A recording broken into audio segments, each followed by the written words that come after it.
दोस्तों, हमारी सीरीज चल रही है जॉर्ज होगन नोल्स की book in the grip of the jungles. पिछली कहानियां प्लेलिस्ट में है। हमारी नई कहानी है in the Himalayan jungles, nature's dramatic stage. जनवरी के महीने की बात है।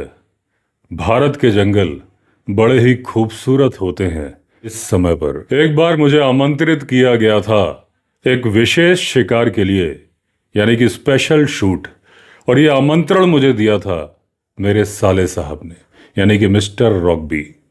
आपको मालूम है, वो एक फॉरेस्ट ऑफिसर थे। उस वक्त मैं ट्यूशन पढ़ाता था एक यंग राजा को, यानी कि किंग को। वो राजा बहुत यंग था, यानी कि था 19 साल का, और इस शिकार पार्टी में वो भी शामिल हुआ था। अब क्योंकि 19 साल का था वो राजा, तो सरकार ने उसको अपनी निगरानी के अधीन लिया हुआ था। ये निगरानी तब करता था वार्ड्स डिपार्टमेंट। अब वो फॉरेस्ट डिवीजन जिसमें मिस्टर रॉकबी पोस्टेड थे, वो था हिमालयन रेंज में, यानी फुटहिल्स ऑफ हिमालय, तराई। अब इस शिकार पार्टी का जो इंतजाम किया था मेरे साले साहब यानी मिस्टर रॉकबी ने अकेले नहीं किया था। उनके साथ मेजबान थे एक कर्नल साहब। वो इंडियन आर्मी में काम करते थे और इस कहानी में हम उन्हें कर्नल एच के नाम से बुलाएंगे। अब जो कर्नल साहब थे बहुत बढ़िया शिकारी थे, हर तरह का शिकार करने में माहिर। वो सिर्फ शिकार नहीं करते थे, शिकार क्राफ्ट के भी मास्टर थे। उनसे आप शिकार की कहानी सुन लीजिए। हर तरह के शिकार को कैसे मारना है, कैसे उसे संजो कर रखना है, ये सब कुछ मालूम था कर्नल एच को। अब जो कर्नल साहब का नॉलेज था और जो मेरे साले साहब का नॉलेज था, करीब करीब एक जैसा था। उनके शौक भी एक जैसे ही थे, और यही वजह थी कि वो साथ में मेजबानी कर रहे थे इस शिकार पार्टी की।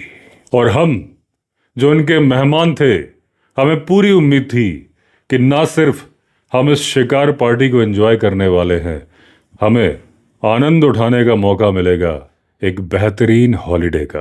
मुझे मालूम था ये शिकार पार्टी तो नाम मात्र की है, क्योंकि ये शिकार पार्टी है तो शिकार तो किया ही जाएगा, लेकिन उसके अलावा भी एक्स्ट्रा करिकुलर एक्टिविटीज बहुत सारी होंगी, यानी मजा बहुत आएगा।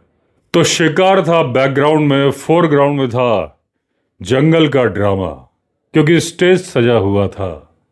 हमें अब इंतजार था पात्रों का, यानी कि कलाकारों का। ये शिकार इसलिए अलग था कि जनरली अगर आप एक शिकार पार्टी में जाते हो और आपका मन है कि आप जंगल के बारे में जानकारी इकट्ठा करो, जंगल की खूबसूरती को देखो, जंगली जानवरों का इतिहास भी पता करो, उनकी आदतें भी पता करो और उनकी नेचुरल लाइफ भी देखो। अगर आप ऐसा करना चाहते हो और आप एक नॉर्मल शिकार पार्टी में जाते हो जहां शिकारियों का एकमात्र उद्देश्य होता है अपने बैग को भरना तरह तरह के बड़े शिकारों से, ये खून के प्यासे शिकारी सिर्फ और सिर्फ गोली चलाने में यकीन करते हैं और शिकार को गिराने में यकीन करते हैं, आप वहां जाके बहुत ज़्यादा दुखी हो जाते हो। अब ये जो शिकार है जिसको कि लोग बोलते हैं खेल, यानी कि स्पोर्ट्स, इसमें दो तरह के लोग होते हैं, दो तरह के शिकारी होते हैं। अब दो तरह के शिकारी कुछ ऐसे होते हैं कि एक शिकारी ऐसा होता है कि जंगल में जानवर की तलाश करता रहता है। वो जंगल की खूबसूरती को देखता नहीं या देख पाता नहीं, हर वक्त उसकी निगाहें शिकार को ढूंढती रहती हैं। जैसे ही उसे शिकार मिलता है गोली चलाता है, खुश हो जाता है। और एक दूसरा शिकारी होता है जो कि जंगल की खूबसूरती को देखने आया होता है, शिकार तो बस साइड में होता है। 90% केसेस में वो शिकार करता ही नहीं, देखता है तो जंगली जानवरों की आदतें पास से, हाथी पर बैठ के, और जंगल की खूबसूरती।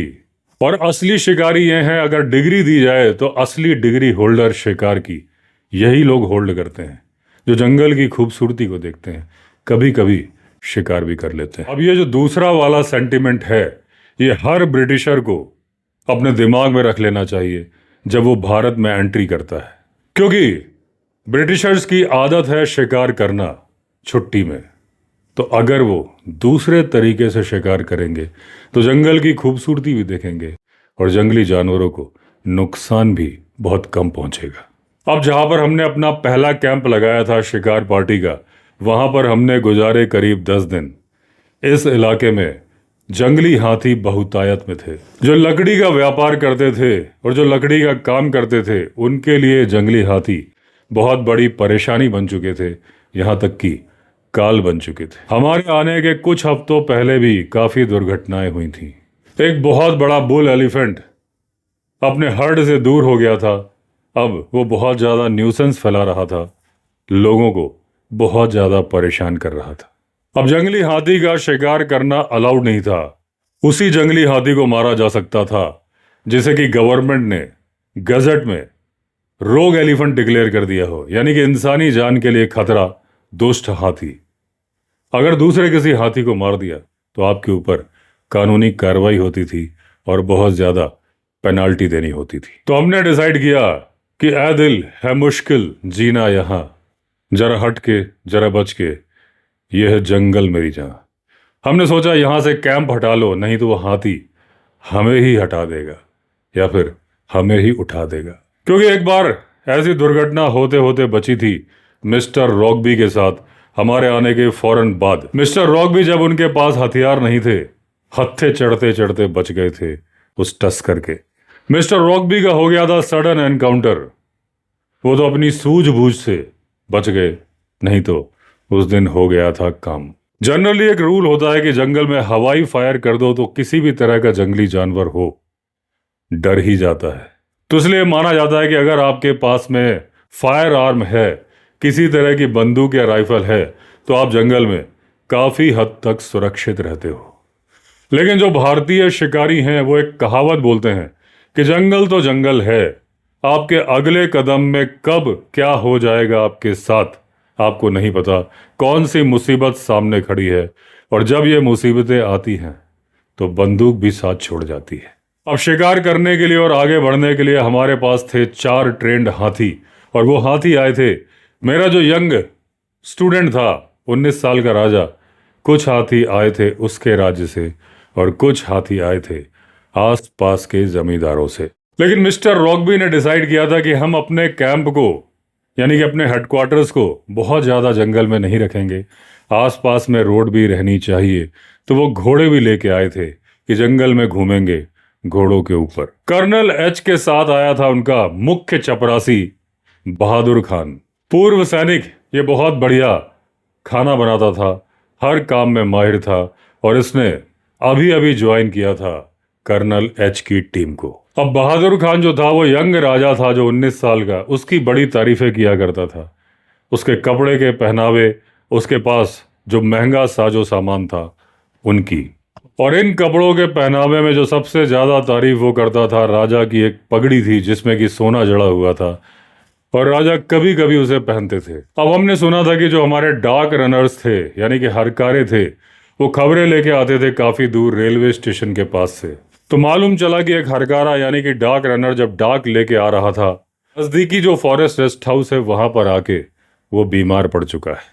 अब क्योंकि ये हमारा आखिरी दिन था इस कैंप साइट में, तो मिस्टर रॉकबी ने बहादुर खान से बोला कि उस पोस्ट तक, यानी कि उस रेस्ट हाउस तक चले जाओ जहां पर वो डाक रनर बीमार पड़ा है, और उससे वो डाक और वो सामान ले आओ जिसे कि वो लेके आ रहा था।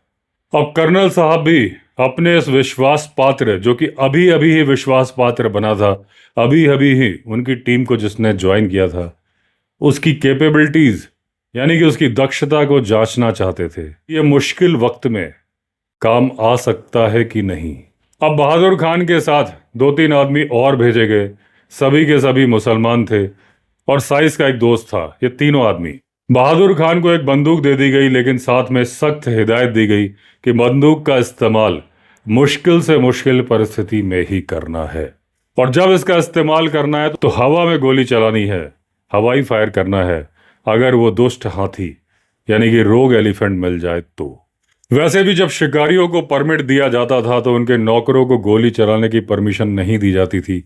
गवर्नमेंट ने शिकार को पूरी तरह से रेगुलेट करके रखा था, बहुत सारे प्रतिबंध लगाए हुए थे। अब जो घोड़ा दिया गया था वो पूरी तरह से ट्रेंड था, जंगल से पूरी तरह से वाकिफ था, और जब गश्त लगाई जाती थी उस जंगली हाथी को ढूंढने में, तो इस घोड़े का इस्तेमाल कई बार होता था। अब जब फॉरेस्ट डिपार्टमेंट उस टस्कर पर, रोग एलिफेंट पर निगाह रख रहा था, हर दिन की खबर ली जाती थी कि कहाँ है, क्या कर रहा है। पिछले दिन उसकी कोई खबर नहीं आई थी, कहाँ था नहीं मालूम। और ये बात चिंता बढ़ा रही थी, माथे की लकीरें बढ़ रही थीं। लेकिन बहादुर खान को सख्त हिदायत दी गई थी कि अगर उस रोग एलिफेंट या टस्कर की कहीं से भी कोई खबर मिले तो जब वो वापस आ रहा होगा उस पोस्ट से, रेस्ट हाउस के पास से, तो वहाँ से 2 फॉरेस्ट गार्ड अपने साथ लाए सुरक्षा के लिए। और जब घोड़े पर बैठ के चलेगा भी तो बिल्कुल पैदल चाल के बराबर चले, ताकि सब लोग एक साथ में चले। अब जैसा कि मैं आपको पहले बता चुका हूँ कि उस कैंप में वो हमारा आखिरी दिन था, और मुझे नहीं मालूम था कि वो आखिरी दिन इतनी सारी चुनौतियों को लेके आएगा, इतने सारे रोमांच को लेके आएगा। अब जब बहादुर खान चला गया था तो हम लोगों को खबर मिली कि बहुत बड़ी बड़ी महासीर हैं कुंड में। पास में ही जो एक हिल रिवर थी, ये कुंड बने हुए थे उसमें। तो हमने डिसाइड किया कि आज की दोपहर गुजारी जाएगी महासीर का शिकार करते हुए। कर्नल बहुत बड़े शिकारी थे मछली के भी। जब हमने ये डिसाइड किया तो उनकी खुशी देखते ही बनती थी। अब उन्होंने कहा, आज के डिनर में बेहतरीन खाना खिलवाऊंगा, मेरी अपनी रेसिपी से मछलियों की बनेंगी तरह तरह की डिशेस, और साथ में परोसी जाएगी मेयोनीज। अब हम 4 लोग, जिसमें था वो 19 साल का बालक राजा, अब हम लोग की 4 लोग की टीम चल पड़ी महासीर का शिकार करने के लिए। 19 साल का राजा, जिसके हाथ में थी राइफल, बहुत ज्यादा उत्साहित था कि वो शिकार पर है, और वो हम लोगों को गार्ड कर रहा था जब हम लोग पकड़ रहे थे मछली, क्योंकि वो नदी जंगल के बीच में थी। चारों तरफ था खतरा जंगली जानवरों का, और मेन खतरा था उस दुष्ट हाथी का। हम लोग मछली का चारा भी लाए थे, कुछ स्प्रे वगैरह भी लाए थे, ताकि मच्छर और मक्खी दूर रहे। हमारी ये जगह हमारे कैंप से और फॉरेस्ट बंगलो से करीब 1 मील की दूरी पर थी। अब 1 घंटा हो गया था हमको मछली पकड़ते हुए, हमें सफलता भी बहुत मिल रही थी। तभी हमें हमारे पीछे की तरफ से कुछ भगदड़ की आवाज़ सुनाई दी। मुड़ के देखा तो एक सांबर डियर था, हैरान परेशान। उसे आभास हो रहा था किसी खतरे का, और उसका आभास गलत नहीं था। उसके पीछे पड़े थे 5-6 जंगल के डाकू, यानी कि जंगली कुत्ते। अब ये जो जंगली कुत्ते सांबर के पीछे से दौड़ रहे थे, जिस तरफ से दौड़ के आ रहा था, हमें लग रहा था कि जहां पर हमारी कैंपिंग साइट है, ये लोग उसके नज़दीक से गुजरे। अब जो सांबर का स्टैक था वो पानी में कूदा, जिस पानी में हम लोग महासीर मछली पकड़ रहे थे। पानी को पार करके जंगल में गायब हो गया। हवाई फायर कर दिया तो जंगली कुत्ते डर के मारे उस तरफ भाग गए जिस तरफ था हमारा कैंप। और वो यंग राजा जो कि शिकार करने के लिए मचल रहा था, हमने उससे कहा, इन कुत्तों का पीछा करो और इन्हें देखते ही गोली मार दो। अब हम लोगों ने अपने मछली पकड़ने के कांटे संभाल लिए, फिर से पकड़ने लगे मछली। थोड़ी देर बाद हमें अपने कैंप की तरफ से 2 धमाकों की आवाज़ सुनाई दी। हम समझ गए कि राजा ने 2 जंगली कुत्ते तो मार दिए। अब फिर से हम लोग लग गए मछली के शिकार में, यानी कि महासीर के शिकार में। अब हमें फिर से कुछ कोलाहल यानी शोर की आवाज़ सुनाई देनी शुरू हुई। देखा तो हमारा जो कैंप का स्टाफ था, कैंप की तरफ से बेतहाशा हमारी तरफ भागते हुए आ रहे थे।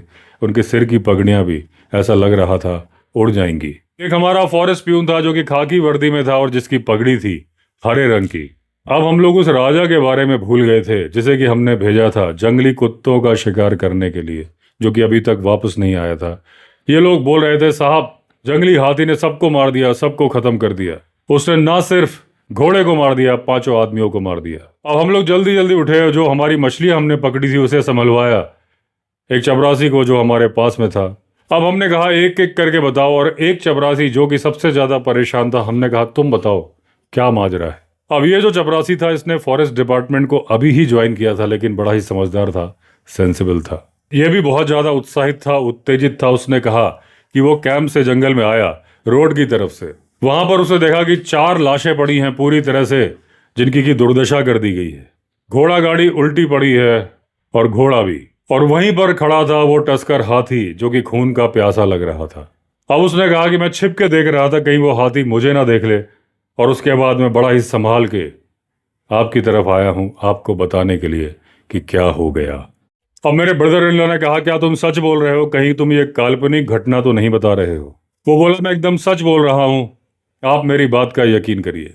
अब मेरे ब्रदर इन लॉ जल्दी से खड़े हुए क्रॉस एग्जामिनेशन करने के लिए, यानी कि बात की सत्यता को जांचने के लिए, क्योंकि हमें पूरी बात पर यकीन हो नहीं रहा था। हमें पूरा यकीन था कि थोड़ा बहुत तो बढ़ा चढ़ा के इसने बोला है, क्योंकि इंडिया में लोग ऐसा ही करते हैं। हालांकि इस कहानी का छोटा रूप भी बड़ा ही झटका देने के लिए काफी था। अब हमें ऐसा लग रहा था कि बहादुर खान वापस आ रहा था, और जैसा कि उसे कहा गया था कि अगर वापस आते वक्त टस्कर की न्यूज़ मिले तो अपने साथ 2 फॉरेस्ट गार्ड ले आना, साथ ही साथ चलना। तो लगता है वो घोड़ा गाड़ी में आ रहा था। अब कर्नल ने कहा कि वो बेचारा इंसान जो आज जंगल में पहली बार आया है शिकार खेलने या शिकार का एक्सपीरियंस करने, कहीं वो किसी मुसीबत में ना पड़ गया हो। अब हम भागे कैंप की तरफ। कैंप जाते ही मैं पता करना चाहता था राजा के बारे में। अब मुझे अंदाजा था कि राजा ने एक जंगली कुत्ते को मार गिराया है। जब उसने उस नौकर की खबर को सुना था, वो भागा था उस तरफ, और उसके साथ थे 2 और नौकर। अब जब मुझे मालूम चला कि राजा उस तरफ गया है तो मैं बहुत ज्यादा परेशान हुआ, क्योंकि गवर्नमेंट के प्रति मैं जवाबदार था अगर राजा को कुछ हो जाता, क्योंकि राजा 19 साल का था और वो गवर्नमेंट की कस्टडी में था। राजा जिस परिवार से आता था वो लड़ाकू लोगों का परिवार था। वो लड़ना जानता था, अकेला ही मुसीबत का मुकाबला करना जानता था। राजा की रगों में जो खून दौड़ रहा था वो उसके अंदर हिम्मत देता था, और राजा के सामने चाहे वो दुष्ट टस्कर आ जाए या फिर आ जाए टाइगर, वो अकेला ही मुकाबला करता, पीछे नहीं हटता। अब जब हम कैंप पहुंचे तो हमने देखा पूरा कैंप खाली पड़ा था, सुनसान था। अब जब हमने पता किया कि हाथी कहाँ गए हैं तो मालूम चला कि हाथी चारा काटने के लिए गए हैं अपने महावतों के साथ में। अब जो हाथी होते हैं वो अपना चारा काटने खुद ही जाते हैं, और अगर वो किसी ड्यूटी पर नहीं होते, किसी अभियान पर नहीं होते, तो उन्हें बाहर छोड़ दिया जाता है चरने के लिए। अब जब शिकार अभियान होता है, शिकार की कैंपिंग होती है, तो बहुत सारी बैलगाड़ियां भी किराए पर मंगाई जाती हैं, क्योंकि सामान मंगाने की जरूरत पड़ती है। अब उन गाड़ियों के जो गाड़ीवान थे, जो कि जंगल के सबसे ज्यादा इंपॉर्टेंट आदमी होते हैं, सबसे ज्यादा काम के आदमी होते हैं, वो भी कैंप में नहीं थे। जब पता किया कि गाड़ीवान कहाँ गए तो मालूम चला कि अपने बैलों को चराने के लिए गए। अब कैंप के अंदर जो चौकीदार थे, चपरासी थे, कोई भी वहां पर नहीं था। अब अगर एक हाथी दुष्ट हाथी बन गया हो, यानी कि रोग एलिफेंट बन गया हो, उसने इंसानी खून चख लिया हो, अब सब कुछ तोड़ने फाड़ने पर आमादा हो, आपके कैंप की तरफ आ रहा हो, उसे कैंप से दूर भगाना हो, तो शोर मचाने के लिए आदमियों की जरूरत तो पड़ती है। तो हमने अपने घरेलू नौकरों से कहा, तुम लोग आ जाओ, हाथी को भगाने में हमारी मदद करो। तो हमारा जो कुक था, जो कि पूरी तरह से चुस्त दुरुस्त था, कैंप में दौड़ दौड़ के खाना बनाता था, अचानक से बेहोश होके गिर गया। बाकी के दूसरे चपरासी, किसी ने बोला सिर में दर्द है, किसी ने बोला पेट में दर्द है, किसी ने बोला पेट खराब है, और किसी ने बोला बुखार है। सारे के सारे धीरे धीरे गायब होते गए। वो सब ऐसे दर्शा रहे थे जैसे कोई महामारी फैल गई है कैंप के अंदर, और वो सारे के सारे एक एक करके बीमार हो रहे हैं। अब जो सरकारी प्यून था, जो पेरोल पे था, वो बोला साहब मैं उनको लेके आता हूं। उनके पीछे दौड़ा, कैंप की तरफ गया। वो कैंप की तरफ उस तरफ भागता जा रहा था जहां गए थे बाकी नौकर, और जोर जोर से चिल्ला रहा था, साथियों, हुजूर साहब को हमारी जरूरत है, वो अपनी जान खतरे में डाल के अकेले जा रहे हैं अभियान पर, क्या तुम लोग उन्हें अकेला छोड़ दोगे? लेकिन वो खुद हमें अकेला छोड़ गया था। वो आखिरी बार था जब उस चपरासी को हमने देखा था, उसके बाद वो लौट के नहीं आया। गुस्से में हमने भी पेरोल से उसका नाम काट दिया, यानी कि अब उसकी सरकारी नौकरी जाती रही थी। अब जब हमने चपरासियों का, नौकरों का ये व्यवहार देखा, तो जो हमारी परेशानी थी वो और ज्यादा बढ़ गई। अब हमें लगने लगा कि चपरासी ने जो कहानी सुनाई थी वो सच्ची कहानी थी, क्योंकि अगर वो कहानी सच्ची नहीं होती तो अपनी सरकारी नौकरी वो खतरे में थोड़ी डालता। अब हमने अपने आप को राइफल और गन्स के साथ लैस किया, चल पड़े उस दिशा में जहां पर हमें मालूम चला था कि भयानक हादसा हो गया है। अभी हम बढ़े ही थे तो हमें 2 गन शॉट्स की आवाज सुनाई दी। आवाज उसी तरफ से आई थी जिस तरफ ये ट्रेजेडी हुई थी। अब जो मेन रोड उस तरफ जाती थी वहां थी बहुत सारी पहाड़ियां, उसके नीचे बहती थी नदी और बहुत ही बड़ी गॉर्ज नीचे थी। अब जगह जगह उस पहाड़ी रास्ते में मोड़ थे, जहां देखो गहरी खाइयां थी। हम लोग भरसक प्रयास के साथ जितना तेज हम दौड़ सकते थे या चल सकते थे हम कर रहे थे। हर मोड़ हमें आखिरी मोड़ प्रतीत हो रहा था, क्योंकि हमें लग रहा था कि जैसे ही हम किसी मोड़ पर मुड़ेंगे हमारा सामना हो जाएगा उस दुष्ट हाथी से, यानी कि रोग एलिफेंट से। अब चाहे वो जंगली हाथी हो, चाहे वो टाइगर हो, चाहे लेपर्ड हो, जब उन्हें रोड मिल जाती है तो वो रोड पे चलना पसंद भी करते हैं, उनके लिए कन्वीनियंट भी होता है। अब हमें तीसरी गोली चलने की आवाज सुनाई दी। अब हम और तेजी से भागने लगे। अभी थोड़ी दूर ही पहुंचे थे, तभी हमारे सामने से आ गया राजा का दूसरा नौकर। अब उसकी छाती धौंकनी की तरह धड़क रही थी, फड़क रही थी, और वो एक ही सेंटेंस बोल रहा था, हाय हाय। अब वो हमारे पैरों पर गिर गया और बोला, जो दृश्य था बहुत ही भयानक था। मिस्टर रॉकबे ने बोला, क्या दृश्य था, क्या भयानक था, कुछ तो बताओ। अब वो बोला, 4 आदमियों के हाथ यहां पड़े हैं, पैर वहां पड़े हैं। अब बेचारा फॉरेस्ट गार्ड बहुत ही मुश्किल में है, बहुत ही दर्द में है, मदद के लिए पुकार रहा है। और उसने कहा, राजा बहादुरी के साथ खड़े हैं और उस दुष्ट हाथी का मुकाबला कर रहे हैं। मैं आप लोगों को बताने के लिए भाग के चला आया, बाकी के 3 वहां पर मरे पड़े हैं, ऐसा मेरा अंदाजा है। अब उस आदमी को घुटने के बल लेटे हुए हम छोड़ के भाग खड़े हुए जहां हम जा रहे थे, जहां पर हमारी जरूरत थी। अभी हम भागते हुए करीब आधा मील ही चले थे। थोड़ा बहुत हम रुक रहे थे क्योंकि हमारी सांस फूल रही थी। सांस के लिए तो रुकना ही पड़ता। करते करते हम अगले मोड़ पर पहुंचे तो हमें मिला राजा का दूसरा नौकर। अब वो भी हमारे पैरों पर गिर पड़ा और बोला, मैं तो भागकर आपकी तरफ ही आ रहा था। जल्दी करिए हुजूर, राजा को हाथी ने पकड़ लिया। जब मैंने भागना शुरू किया तो अपने मालिक की मैंने केवल एक आवाज सुनी, अरे ये दुष्ट दैत्य।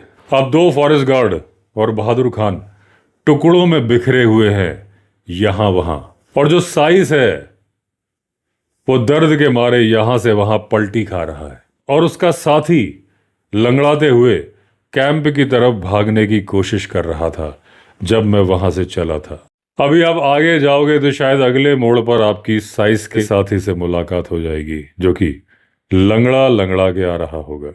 अब ये सारे लोग सच बोल रहे थे कि झूठ बोल रहे थे हमें नहीं मालूम, लेकिन हमें तो अपनी पूरी ताकत से उस दिशा की तरफ भागना था, ये मानते हुए कि ये जो बोल रहे हैं ये सच्ची बात है। कर्नल साहब और मिस्टर रॉकबी अपने बुढ़ापे की तरफ थे, और उस बुढ़ापे के साथ भी वो मुझसे कदम से कदम मिला के चल रहे थे। इसके लिए उनकी तारीफ की जानी चाहिए। लेकिन अब आगे चलते चलते हम सब की सांसें फूल गई, हमसे चला नहीं जा रहा था, दौड़ने की तो बात छोड़ो। अभी हम एक जगह बैठ के थोड़ा सा आराम कर रहे थे, अपनी सांस बराबर कर रहे थे, तभी हमें ऊपर से पहाड़ी की तरफ से सरसराहट की आवाज सुनाई दी। हमने देखा कि जो साइस का साथी जो हमें अगले मोड़ पर मिलना चाहिए था, ऊपर से करीब करीब लुढ़कता हुआ नीचे आ रहा है। लेकिन वो उतना एक्टिव था जितना कि एक बकरी होती है पहाड़ पर चढ़ते या उतरते वक्त, यानी कि वो घायल था नहीं, हमसे झूठ बोला गया था। अब जैसे ही वो उतरता हुआ नीचे आया, उसने रोड पे आके हमें देखा, वो उल्टी दिशा में भागने की कोशिश करने लगा, लेकिन हमने उसे पकड़ लिया। अब मिस्टर रॉकबी ने गुस्से से बोला कि अब तुम हमें सब कुछ सच सच बताओगे, अगर तुम अपनी खैर चाहते हो तो। और तुम हमें यह बताओ कि क्या कोई भी व्यक्ति वहां पर मारा गया है, और क्या राजा की जान खतरे में है। एक बेचारा फॉरेस्ट गार्ड टुकड़ों में तब्दील कर दिया गया, यानी कि लाश में तब्दील कर दिया गया है। साइस के साथी ने दर्द भरी आवाज के साथ ये बात बताई। उसने अपने हाथ ऐसे ऊपर उठाए जैसे कि वो प्रार्थना कर रहा हो। दूसरा फॉरेस्ट गार्ड घायल है। बहादुर राजा ने हाथी को सड़क से दूर भगा दिया है, लेकिन भगाने के बाद थकान से चूर होके राजा साहब खुद बेहोश हो गए हैं। अब घबरा कर मैं वहां से भाग आया आप लोगों को बुलाने के लिए। अब जो फॉरेस्ट गार्ड घायल है वो बहादुर खान और एक दूसरे सर्वेंट को नीचे उतारने की कोशिश कर रहा है, क्योंकि वो लोग पेड़ के ऊपर चढ़े हुए हैं। बहादुर खान और उसके साथियों ने पेड़ पर चढ़ने के बाद अपने आप को अपनी ही पगड़ियों से पेड़ से बांध लिया है, कहीं वो डर के मारे नीचे ना गिर जाए और उनके हाथ पैर ना टूट जाए। अब इस तरह की हरकतें हमने पहले भी सुनी हुई थी। भारत के जंगलों में जब लोग डर के मारे पेड़ पर चढ़ जाते थे तो अपने आप को बांध लेते थे अपनी पगड़ी या किसी दूसरे कपड़े से। अब साइस के साथी ने बोला कि घोड़ा नीचे मरा पड़ा है उन्हीं पेड़ों के, लेकिन जो घोड़े की गाड़ी है वो उल्टी पलटी पड़ी है, लेकिन सुरक्षित है, सही सलामत है। अब सारे लोग जो अलग अलग घटनाक्रम सुना रहे थे उससे हमें मामला समझ में आ रहा था। अब हम उतना घबरा के नहीं भाग रहे थे, जा तो रहे थे घटना स्थल की तरफ, लेकिन आराम से। लेकिन अभी भी कहीं ना कहीं हमारे अंदर घबराहट थी, क्योंकि हमें लग रहा था कि अगर दुष्ट हाथी या रोग एलिफेंट वहां पर आया होगा, किसी ना किसी की जान तो गई होगी। अब हमने साइस के साथी से कहा कि तुम हमारे आगे आगे चलोगे और हमें रास्ता बताओगे, लेकिन वो साइस का साथी भी डेढ़ सियाना था, हमसे करीब 30 कदम आगे चल रहा था। अचानक एक जगह जंगल में घुस गया जहां पर थी घाटी। उसके बाद वो हमें नजर नहीं आया, लेकिन कुछ दिनों के बाद उसने हमें एक चिट्ठी लिखी थी कि साइस को नौकरी से हटा देना चाहिए, क्योंकि वो एक कायर आदमी है। उसने कायराना हरकत करते हुए मैदान छोड़ दिया था और उसकी जगह मुझे रख लिया जाए, यानी कि मेट का साथी जो कि चिट्ठी लिख रहा था, क्योंकि मैं तो बहादुरी से आया था नीचे उतरते हुए। अब अगर हम अपनी कहानी पर वापस लौट आए तो हम फिर थोड़ा तेज तेज चलने लगे। अभी हमने 1 मील की दूरी तय कर ली होगी। यह भी संभावना थी कि हम 1 मील से ज्यादा चल चुके हों। रोड पे बहुत तेज हवा चल रही थी, चलना मुश्किल हो रहा था। तभी हमें किसी की आवाज सुनाई पड़ी। देखा तो राजा था, सिगरेट पी रहा था, हाथ में तैयार थी राइफल कि कभी अचानक जरूरत पड़ जाए तो। राजा के पीछे कर्नल का वफादार साथी बहादुर खान खड़ा था। अब बहादुर खान बिना पगड़ी के आया और उसने सैल्यूट मारा कर्नल को। अब मिस्टर रॉकबी ने कहा, क्या तमाशा है, क्या मुसीबत है? अब राजा की तरफ फेस करके मिस्टर रॉकबी ने पूछा, क्या किसी को उस दुष्ट हाथी यानी कि रोग एलिफेंट ने नुकसान पहुंचाया है? राजा ने कहा, किसी तरह का रोग एलिफेंट यानी दुष्ट हाथी यहां पर नहीं है, सारे लोग सुरक्षित हैं पूरी तरह से। कर्नल ने पूछा, क्या बात कर रहे हो? यहां तो सारे लोग बोल रहे हैं इतने सारे लोग मर गए, ये हो गया वो हो गया। ना तो कोई रोग एलिफेंट है, ना किसी को मारा है, ना किसी को विकलांग बनाया है, ना ही किसी को चोट पहुंचाई है, सारे सुरक्षित है। अब राजा ने हंसते हुए इशारा किया ऊपर की तरफ। साइज जो पेड़ के ऊपर है थोड़ा सा चोट खाया हुआ है। अब कर्नल ने कहा, बहुत अच्छे, और वो हंसते हंसते गिर गए एक दूसरी तरफ। अब राजा ने हंसते हंसते बताया कि नहीं नहीं, थोड़ा नुकसान तो हुआ है। जो साइज पेड़ के ऊपर खड़ा है उसे थोड़ी सी खरोंच आई है। अब कर्नल ने कहा, वाह क्या बात है, और हंसते हंसते कर्नल भी एक तरफ गिरते गिरते बचे। अब जब सारा माजरा समझ में आया तो मैं और मिस्टर रॉकबी भी कुछ कुछ वैसा ही कर रहे थे जैसा कर रहे थे कर्नल, और राजा सिंपैथी दिखा के हम सबको सीधा खड़ा करने की कोशिश कर रहा था। अब जब हम लोग हंसते हंसते बेहाल हो गए, थोड़ी देर बाद जब हंसते हंसते थक गए तो हम लोग एक जगह बैठ गए। अब हुआ क्या था, डिस्कशन शुरू हुआ इस बात पर। अब जब पूरा घटनाक्रम मालूम चला तो ये तो बहुत ही ज्यादा कॉमेडी की बात थी, और शायद इतनी कॉमेडी की बात वो भी जंगल में पहले कभी हुई नहीं थी मेरे सामने। अब हम लोगों ने सिगरेट जलाई अपने गले को आराम देने के लिए, और आसपास देखने लगे और करने लगे बातें। थोड़ी दूरी पर नीचे की तरफ वो घोड़ा गाड़ी या बग्घी उल्टी खड़ी थी। पास में ही घोड़े खड़े थे, लेकिन घोड़ों को कोई चोट नहीं आई थी। घोड़ा गाड़ी भी कोई बहुत ज्यादा बुरी स्थिति में नहीं थी।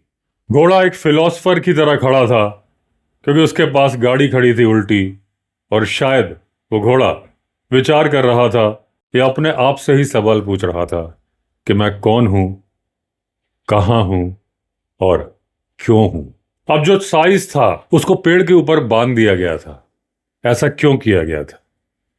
क्योंकि खुद ही उसने कहा था कि मुझे बांध दो कि कहीं मैं डर के मारे गिर ना पड़ूं। अब जब साइज को खोला जा रहा था तो हम सारा मामला देख रहे थे कि ये सारा ग्रैंड फिनाले हुआ तो हुआ कैसे। अब जो बहादुर खान था, जो कि पूरी तरह से सुरक्षित था, जिसने हम लोग को सलाम करने के बाद एक पेड़ के नीचे जगह ले ली थी, अब वो उस साइज को, जो कि पेड़ के ऊपर खड़ा हुआ था, बांध दिया गया था, उसे ताने मार रहा था कि तुम तो कायर निकले यार, और हंस रहा था।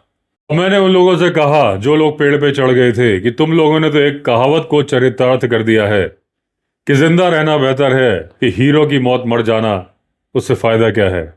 और बहादुर खान हंस भी रहा था, खांस भी रहा था कि बात तो सही है। और जब बहादुर खान को भी बुला लिया गया, साइज को भी बुला लिया गया, तब राजा ने हमें बताया कि आखिरकार हुआ क्या था, ये माजरा क्या था। जिस पार्टी को हमने भेजा था और हमने बहादुर खान से बोला था कि अगर तुम्हें जरा सा भी खतरा लगे तो 2 फॉरेस्ट गार्ड अपने साथ लेके आना, बहादुर खान को खतरा लगा था और वो लेकर आ रहा था 2 फॉरेस्ट गार्ड अपने साथ। अब पता नहीं वो क्यों लेके आ रहा था 2 फॉरेस्ट गार्ड अपने साथ, जबकि रिपोर्ट तो ये थी कि वो रोड पूरी तरह से सेफ थी। खबर मिली थी कि एक मादा हाथी अपने बच्चे के साथ उस तरफ देखी गई है।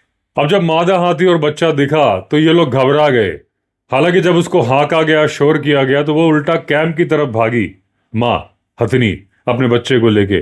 लेकिन ये पार्टी, जो कि जिनके साथ फॉरेस्ट गार्ड भी थे, बहादुर खान, ये सब बहुत बुरी तरह से डर गए, यहां वहां चढ़ने लगे पेड़ के ऊपर। अब जो साइज का साथी था वो पता नहीं कहां गायब हो गया। बहादुर खान ने फॉरेस्ट गार्ड से कहा कि हम लोगों की पेड़ पर चढ़ने में मदद करो, और उन लोगों ने अपनी अपनी पगड़ियां उतार के दी कि इन पगड़ियों से हमें पेड़ पर बांध दो कि कहीं हम डर की वजह से गिर ना जाएं। अब राजा ने बोला था कि ये कैंप से करीब 2 मील की दूरी पर था ये जगह, लेकिन वो जगह थी करीब करीब 3 मील की दूरी पर। जब राजा इस तरफ चले थे इनको ढूंढने के लिए, तो उनको कहा गया था कि जगह है करीब 2 मील की दूरी पर। राजा ढूंढते ढूंढते आगे बढ़ रहे थे, जगह थी करीब 3 मील की दूरी पर, जहां बहादुर खान की पार्टी आ रही थी। और राजा के दोनों सर्वेंट रास्ते में अलग हो गए या हो गए गुम घने जंगल में।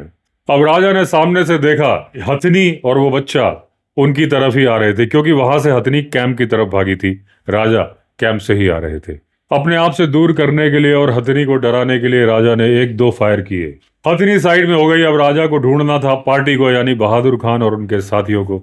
राजा बार बार चिल्लाते रहे, ढूंढने की कोशिश करते रहे, तब वो पहुंचे इस जगह पर जहां पर हम अभी खड़े हैं। जब राजा वहां पर पहुंचे तो देखा कि बहादुर खान नीचे था, लेकिन फॉरेस्ट गार्ड ने बताया कि जब गोलियों की आवाज सुन ली और बहादुर खान को लगा कि मदद नजदीक आ रही है, तो उसने फॉरेस्ट गार्ड को बोला कि मुझे खोल दो, क्योंकि वो शर्मनाक स्थिति से बचना चाहता था कि दूसरे लोग आए और देखें कि पेड़ के ऊपर बहादुर खान जी बंधे हुए खड़े हैं। तो उन्होंने अपने आप को खुलवा लिया, लेकिन इस साइज को नहीं खोला, और नीचे खड़े होके अपनी बहादुरी की दास्तान सुना रहे थे राजा को मिस्टर बहादुर खान। वो साइज भी बोल रहा था कि भैया अपने को तो छुड़वा लिया, मुझे भी छुड़वा दो, मेरे ऊपर कायरता का ठप्पा क्यों लगा रहे हो। लेकिन ऐसा लग रहा था कि बहादुर खान उस साइज की आवाज पर ध्यान नहीं दे रहा। और बहादुर खान ने कहा फॉरेस्ट गार्ड से, इसको ऐसे ही बंधे रहने दो, जब पार्टी आएगी तो देखें कि ये कितना कायर है। अब कर्नल ने बहादुर खान से बोला कि अपनी पगड़ी लेके आओ, जरा देखें तो इसके हाल क्या है। अब अभी तक साइज को भी खोल दिया गया था, वो साइज जो अंदर ही अंदर बहादुर खान से बहुत ज्यादा नाराज था, क्योंकि बहादुर खान ने उसे खोला नहीं था पार्टी के आने के पहले, और उसकी हो चुकी थी घनघोर बेइज्जती। तो जब ये ऑर्डर दिया गया कि बहादुर खान तुम अपनी पगड़ी लेकर आओ, तो उस साइज ने बोला जनाब मैं लेके आता हूं बहादुर खान की पगड़ी। और वो लेकर आया। बहादुर खान उसे गुस्से की निगाह से देख रहा था। अब जब वो पगड़ी लेके आया तो जिसपे एक चमकीली सी बॉर्डर लगी थी, उस पगड़ी को लाते वक्त वो साइज गर्व की अनुभूति कर रहा था, क्योंकि वो बदला जो ले रहा था बहादुर खान से, जो कि गुस्से से तमतमाया हुआ देख रहा था साइज की तरफ। अब उस पगड़ी को उठा के, जो उसके हालात थे जिसको देख के साफ मालूम चल रहा था कि इस पगड़ी को सर पर नहीं पहना गया है, इससे किसी को बांधा गया है। हंसते हंसते राजा ने कहा वाह भाई वाह, क्या शानदार पगड़ी है, मुझे तो इतनी शानदार पगड़ी ना मिले तो मुझे तो दफन कर दिया जाए, मैं बेहतर समझूंगा। हम सब ठहाके मार मार के हंसते हंसते पागल हुए जा रहे थे, क्योंकि हमें शक्ल दिखाई दे रही थी बहादुर खान की। अब वो साइज भी हंस रहा था, वो फॉरेस्ट गार्ड भी हंस रहे थे। अगर नहीं हंस रहा था तो एक ही आदमी, और वो था बहादुर खान। अब राजा ने कर्नल से कहा कि कर्नल साहब, बहादुर खान को नौकरी से मत निकालिएगा। ये एक ऐसा कैरेक्टर है जिसे मैं अपने टूर पर हमेशा साथ रखना चाहूंगा, क्योंकि ये मेरा हमेशा मनोरंजन करता रहेगा। और क्योंकि ये पगड़ी राजा साहब से गिफ्ट में ही ली थी बहादुर खान ने, तो राजा साहब ने कहा कि पक्का इसने ये पगड़ी ली ही इसलिए थी कि इसके थ्रू ये इस तरह से कॉमेडी कर सके, इस तरह की करामात दिखा सके जो रहे जीवन भर याद। अब कर्नल साहब ने थोड़ा गुस्से वाला चेहरा बना के बोला कि बहादुर खान, इस पगड़ी को पहले धो, उसके बाद सही तरह से इसको अरेंज करो जैसी ये पहले थी, और राजा साहब को वापस ला के दो, क्योंकि तुम इसके हकदार नहीं हो। अब हम लोग ड्राइव करते हुए वापस गए कैंप की तरफ। थक गए थे, नहाया और बैठे खाना खाने। अब लंच के बाद आफ्टरनून में राजा और मिस्टर रॉक भी मछली पकड़ने चले गए। मैं और कर्नल जंगल के कुछ ऐसे रास्तों पर चले गए जिनमें हम कुछ खोज करना चाहते थे। हम जब गए थे तो गए थे एक सिंगल हाथी पर, जो कि था पैडेड एलिफेंट, यानी गद्दा लगा था उस पर। महावत के ठीक पीछे कर्नल साहब बैठे थे और उनके पीछे बैठा था मैं। अब हम बढ़ चले उत्तर दिशा की तरफ। वहां से जो शानदार नजारा आ रहा था पहाड़ों का, वो देखने ही लायक था। अब जगह जगह पर हमें बहुत सारे मोर और मोरनियां मिल रहे थे।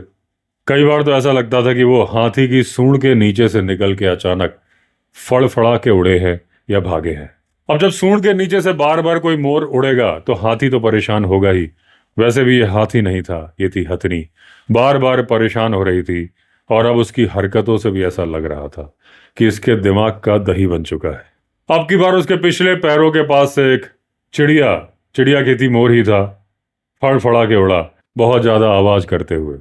अब उस हथनी की सब्र की इंतहा हो गई थी। जैसे ही ये मोर उड़ा, उसने निकाली ट्रम्पेट साउंड और भागी एक तरफ। अब वो जा रही थी, हमारा ऊपर का पैड हिल रहा था, डुल रहा था, हम भी हिल रहे थे, डुल रहे थे, अपने आप को संभालने की कोशिश कर रहे थे। हथनी निकल के घने जंगल से आ गई एक ग्लेन में, जहां हल्की हल्की छोटी छोटी घास थी। महावत जो था उसने अपने अंकुश का प्रयोग किया और काफी मुश्किलों के साथ हथनी को एक जगह पे खड़ा किया। हालांकि ऐसे करने में उसे बहुत ज्यादा दिक्कत हुई थी। अब अभी ये सारा घटनाक्रम हुआ ही था, बड़ी मुश्किल से वो हथनी शांत होकर खड़ी हुई थी। हम लोग भी थोड़ा रिलैक्स कर रहे थे, अपने आप को संभालने की कोशिश कर रहे थे। तभी हाथी के बाईं तरफ से हुई स्पॉटेड डियर की कॉल, अलार्म कॉल। ये तो हम समझ ही चुके थे कि आसपास कोई कार्निवोरस जानवर है जो कि इस डियर पर घात लगाए है या इसके झुंड पर घात लगाए है। लेकिन ये नहीं मालूम था कि यह टाइगर है कि है एक लेपर्ड। अब हथनी चुपचाप खड़ी थी, एकदम शांत खड़ी थी। हमारी राइफल्स भी रेडी थी, हमारी उंगलियां थी ट्रिगर पर। सामने वाली ग्लेन पे हम सबकी निगाह थी कि किसी भी तरह से वो जानवर जो कि घात लगाए है इस हिरण पर निकले और हम अपना काम करें।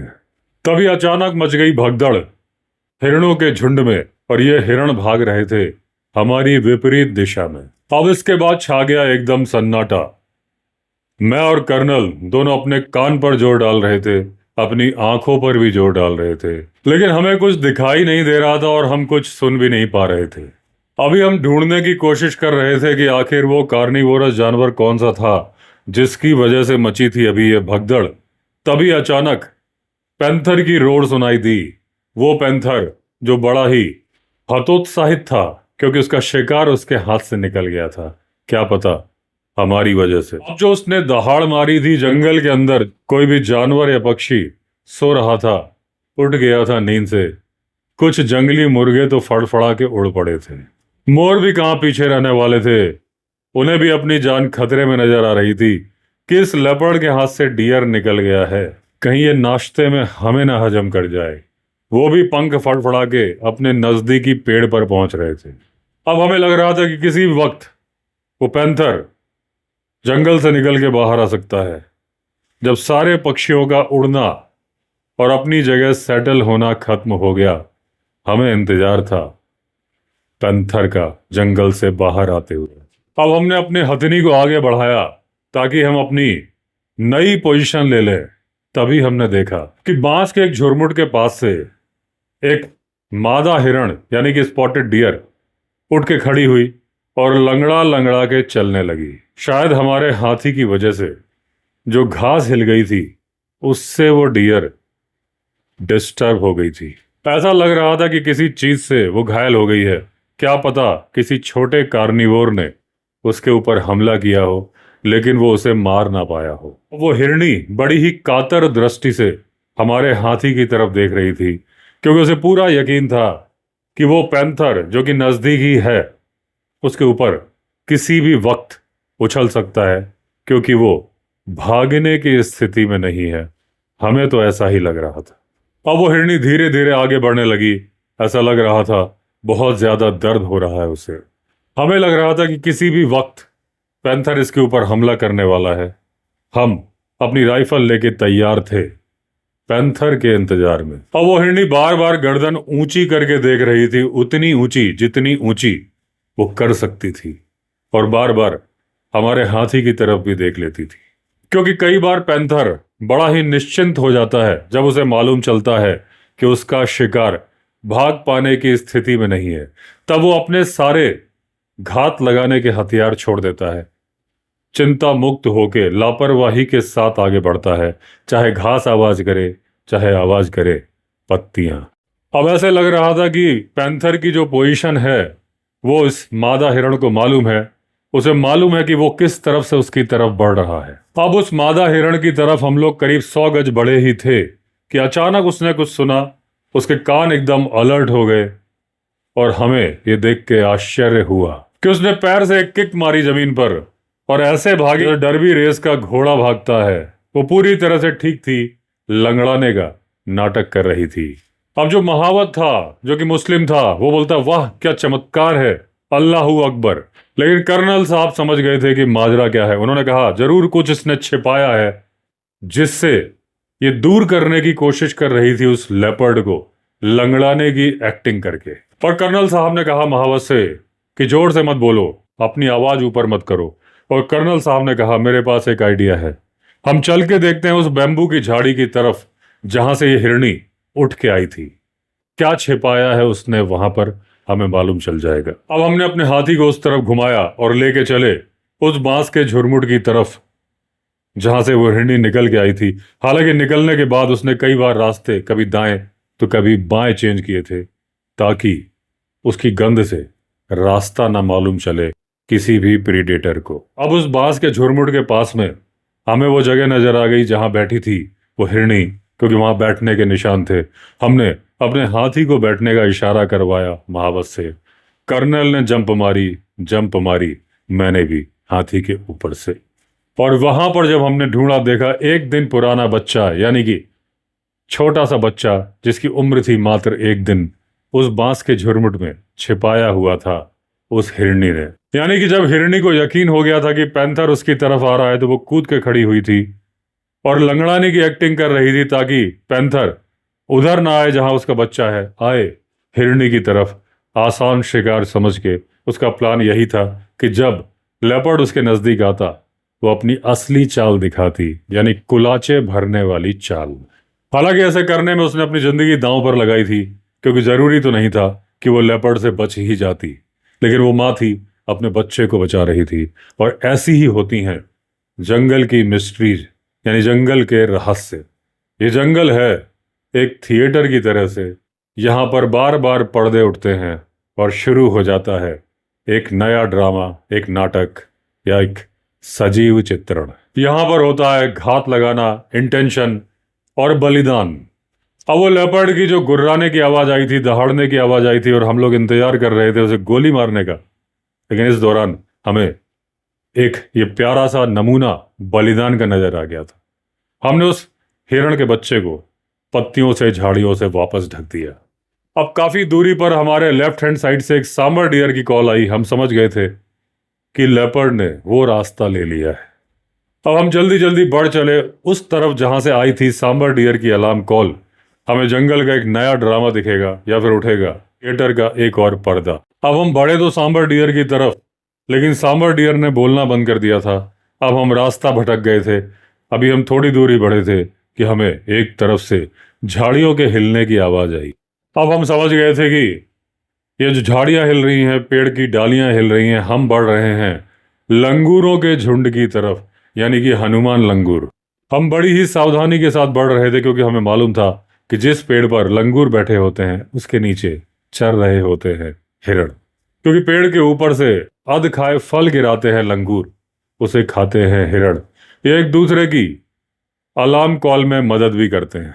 हम उन पेड़ों से थोड़ी दूरी बना के चल रहे थे ताकि हम उन लंगूरों की हंसती खेलती जिंदगी में कुछ डिस्टरबेंस पैदा ना करें। हालांकि हम अलार्म कॉल की तरफ से चौकन्ने थे। अब घास के कुछ गुच्छे और कुछ छोटे छोटे पत्थर बिखरे हुए थे पेड़ के नीचे। अब कुछ लंगूर बैठे थे जमीन पर, कुछ बैठे थे पेड़ के ऊपर, और ये सब बिजी थे मटर गश्ती करने में और भोजन करने में। अब जो लंगूर पेड़ के ऊपर बैठे थे उन्हें तो हमारी पोजीशन के बारे में पता था, नीचे वालों को मालूम नहीं था। तभी कर्नल ने मुझे इशारा किया। एक बंदर कुत्ते की तरह से बैठा था और उसकी पीठ थी हमारी तरफ।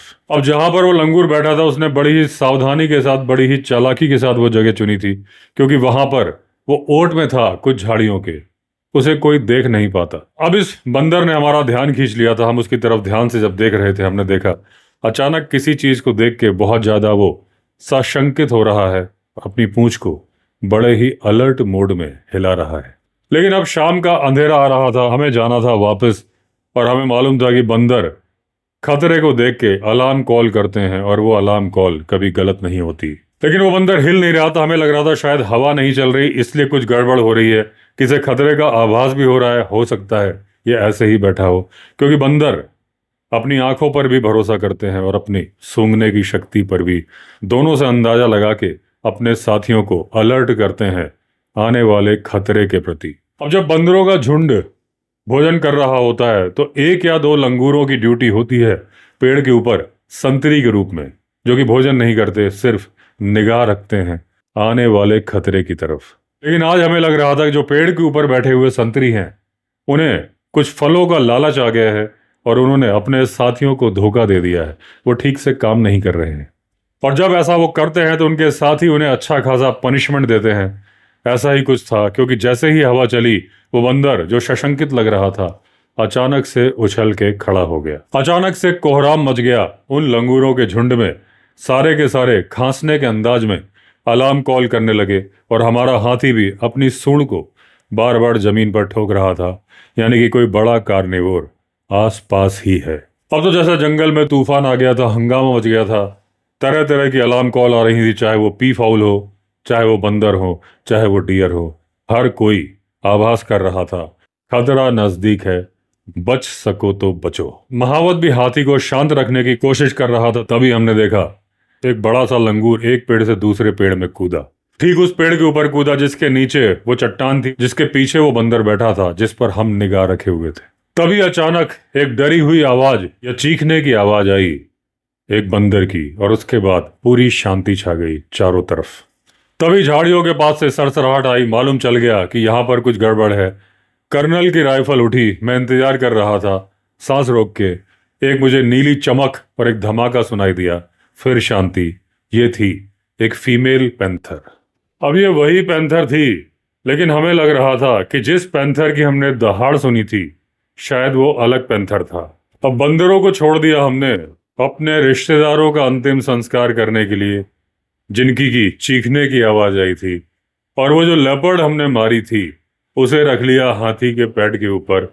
चल पड़े। अंधेरा हो चुका था, चांदनी रात थी। डिनर के पहले हमारे लिए एक यादगार लम्हा था, क्योंकि कर्नल एच को टाइम मिल गया था उस डिश को बनाने का जिसका कि उन्होंने वादा किया था, यानी कि मेयोनीज सॉस। अब हम आनंद उठा रहे थे आज जो मछली पकड़ी गई थी उनके साथ उस मेयोनीज सॉस का। अभी हमने आधा भोजन ही किया था कि हमें कुछ डिस्कशन की आवाजें सुनाई दी। गाड़ीवान और जो हमारे चपरासी थे जो कि गाड़ियों को लोड कर रहे थे हमारे रात के शिकार की तैयारी में। तभी बहादुर खान हमारे पास बोलने आया, मिस्टर रॉकबी की गाय और एक बछड़ा कोई ले गया है। अब वो जानवर ले गया है कि इंसान नहीं मालूम। मिस्टर रॉकबी को एक कॉन्फिडेंशियल इंफॉर्मेशन मिली थी पुलिस के द्वारा कि उस जंगल में कुछ डाकू आके छिपे हुए। अब हमें लगा कि इस बात की संभावना भी है कि वो डाकुओं ने गाय और बछड़ा चुरा लिया हो। हमने जल्दी से अपने हथियार उठाए, हम आए बाहर भोजन को छोड़ के। अब वो राजा जो कि अपनी जाति के अनुसार भोजन कर रहे थे, हमारे साथ नहीं कर रहे थे, वो पहले से बाहर खड़े हुए थे और बात कर रहे थे चपरासियों से। वो पूछ रहे थे एक चरवाहे से कि उसका क्या कहना है इस बारे में। अब वो लड़का कह रहा था कि उसने एक भूत देख लिया है। एक बड़ा ही खतरनाक जानवर था जो कि साल के पेड़ के नीचे डांस कर रहा था जहां पर बंधी थी वो गाय। अब हमारे जितने भी हिंदू स्टाफ थे वो सारे के सारे अंधविश्वास से भर के उसकी बातें सुन रहे थे। वैसा लग रहा था कि डकैतों ने कोई चाल चली थी ताकि उनको चोरी करने का मौका मिल जाए, समय मिल जाए, इसलिए उन्होंने भूत के वेश में अपना एक साथी दूसरी तरफ उतार दिया था। अभी हम उस तरफ जाने की कोशिश ही कर रहे थे जहां पर गाय बनती थी, देखने के लिए कि जो खबर आई है गाय की चोरी की वो सच्ची है कि झूठी। तभी एक महावत तेजी के साथ आया, बोला कि उसने 2 गायों को चरते हुए देखा है जहां पर हाथी बनते हैं। जब उससे पूछा गया कब से देखा है तो बोला ये नहीं मालूम मुझे वो कब से चल रही हैं, लेकिन वहां पर 2 गाय हैं, बछड़ा नहीं है। अब ये जो कहानी थी इसने पूरी स्थिति दोबारा बदल दी थी। अब बाकी जितनी भीड़ थी वो सपोर्ट करने लगी उस बच्चे की, उस चरवाहे की जो कि भूत की कहानी सुना रहा था। सब लोग बोल रहे थे झूठ कभी नहीं बोलता, ये सच्चा बच्चा है। और उस बछड़े को एक भूत उठा के ले गया। अब बहादुर खान फिर पिक्चर में आ गया। उसने कहा भूत वूत कुछ नहीं होते, ये सिर्फ नजरों का धोखा होता है।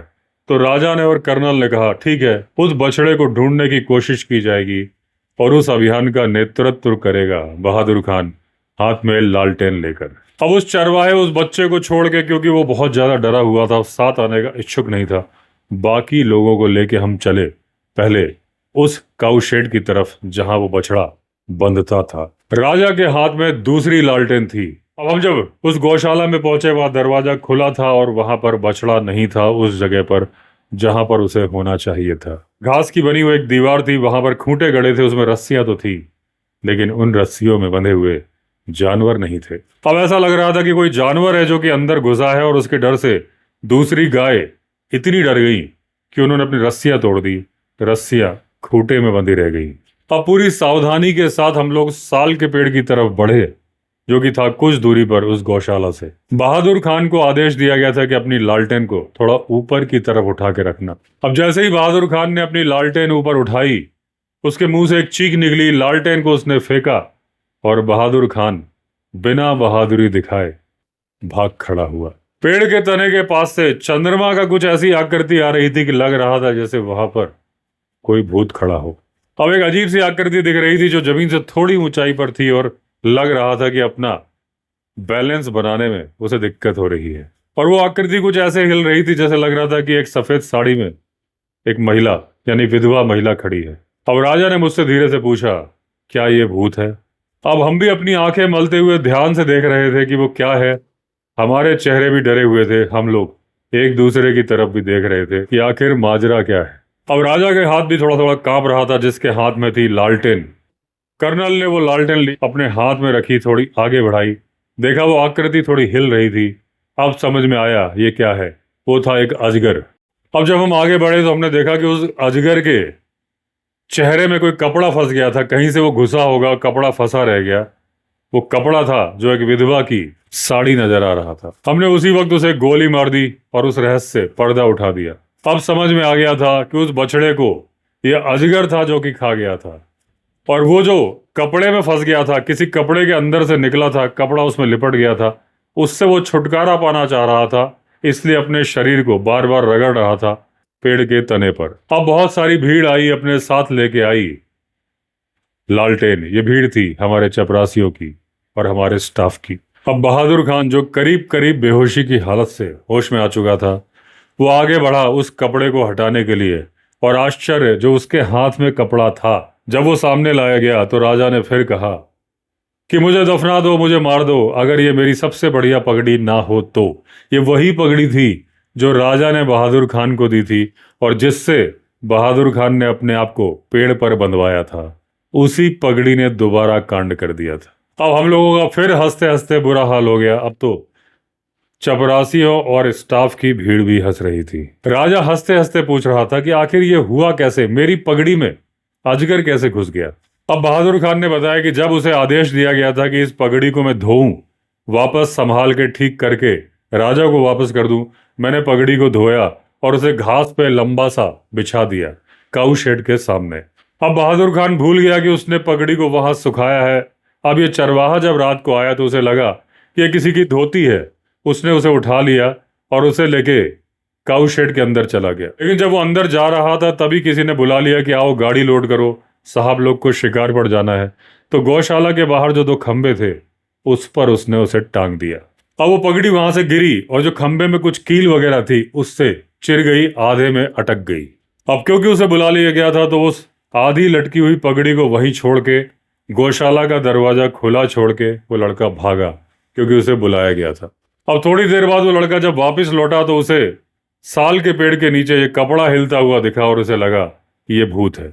अब हुआ ये होगा कि ये पगड़ी नीचे गिर गई होगी और एंट्रेंस के रास्ते में पड़ी होगी, या तो ये पगड़ी तभी फट गई होगी जब हाथियों का मामला चल रहा था जंगल में, जब डर के बहादुर खान ने अपने आप को बंधवा लिया था। गौशाला का दरवाजा खुला था, रास्ता था और उसमें घुस गया था अजगर। उसे देख के गाय डर गई, खूंटा तोड़ के भाग गई। उस बछड़े को निगलने के बाद जब वो पायथन जा रहा था तो किसी तरह से उसमें लिपट गया ये कपड़ा। अब क्योंकि उस कपड़े की जो दरार थी, जो चिरा हुआ था, उसके अंदर से पायथन ने अपना सिर तो निकाल लिया, लेकिन क्योंकि उसने बछड़े को खाया था, पिछला हिस्सा मोटा था, ये कपड़ा अटक के रह गया। अब क्योंकि ये सिल्क का कपड़ा था, पायथन की स्किन भी सिल्की थी, चिकनी थी। जितना पायथन ने स्ट्रगल किया ये कपड़ा उतना ही उससे लिपट के चिपटता गया। तो इस तरह के अचानक से होने वाले चमत्कारिक एक्सीडेंट किसी की जिंदगी में कभी कभी ही होते हैं, और कुछ इस तरह का एक्सीडेंट ही हुआ था हमारे साथ उस दिन। तो दोस्तों इसी के साथ एंड हुई ये कहानी। हमारी नई कहानी में फिर मिलेंगे। अगर आपने चैनल सब्सक्राइब नहीं किया है तो चैनल सब्सक्राइब कर लीजिए। चलिए फिर मिलते हैं, तब तक के लिए all the best. Vande Mataram.